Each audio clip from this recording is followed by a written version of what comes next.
Fox 31 is your local election headquarters, and the fate of the presidential election now rests in the hands of the U.S. Supreme Court. The justices hearing oral arguments today in the Colorado case that would take former President Donald Trump off the primary ballot, arguing a provision in the Constitution bans him from holding office because of what happened on January 6th. Fox 31's Ashley Michaels was inside the Supreme Court room for that hearing today, and she joins us live tonight from Washington, D.C. Ashley. Well, yeah, like most people, I don't regularly listen to Supreme Court oral arguments, so I wasn't quite sure what to expect going into oral arguments this morning. But when the justices started questioning Trump's legal team and trying to poke holes in their argument, they were very critical of it. I thought, wow, that's interesting.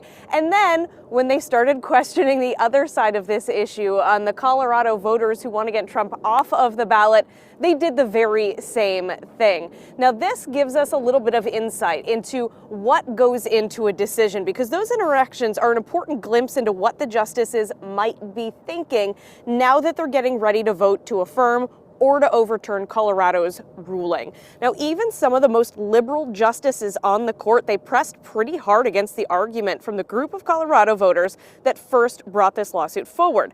Their claim is Donald Trump was involved in an insurrection on January 6th, and because of that, cannot be on the ballot. The justices spent a lot of time talking about the fact that we don't technically know what defines an insurrection. They were also very critical of Colorado's ruling to take Trump off of the ballot, saying, why should one state get to determine the outcome of an election?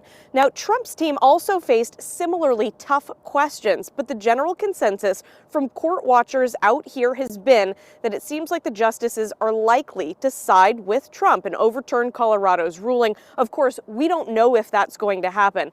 But here's Norma Anderson, the former Republican Colorado lawmaker who's now leading the charge against Trump, when we asked her and her attorney about the intense scrutiny from the high court. Ask a lot of questions so that you learn. Getting hard questions has been the story of this case. We got an awful lot of hard questions in the Colorado trial court from a judge who ultimately found that President Trump did indeed engage in insurrection. We got an awful lot of hard questions from the Colorado Supreme Court, which ultimately determined that we were right, that President Trump could be excluded from the ballot. You don't do hard things without asking hard questions. So a lot of other court watchers will tell you oral arguments are not a good way to predict an outcome in a case. In the end, of course, it's going to be up to the 9 justices to make that final decision. Now, speaking of a decision, we don't know exactly when that could come down. It could be tomorrow, it could be a few days from now, but timing is important. Colorado's primary is about a month from now. It's on March 5th, Super Tuesday. Ballots start going out to voters next week, so a lot of people are hoping to have an answer quickly. We just don't know exactly when that's going to happen. Jeremy and Erica. All right, Ashley. Yeah, thank you for that report. But Ashley, we also know that there was a lot going on in that hearing. Did you happen to catch Norma Anderson's reaction as those justices asked questions that seemed to support the former president?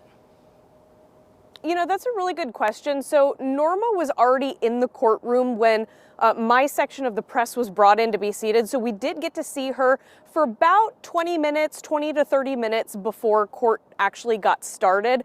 And there wasn't a whole lot of interaction. It's a lot of waiting around for something to happen. And once everybody got seated, once it started to fill up there, my view of her was obscured.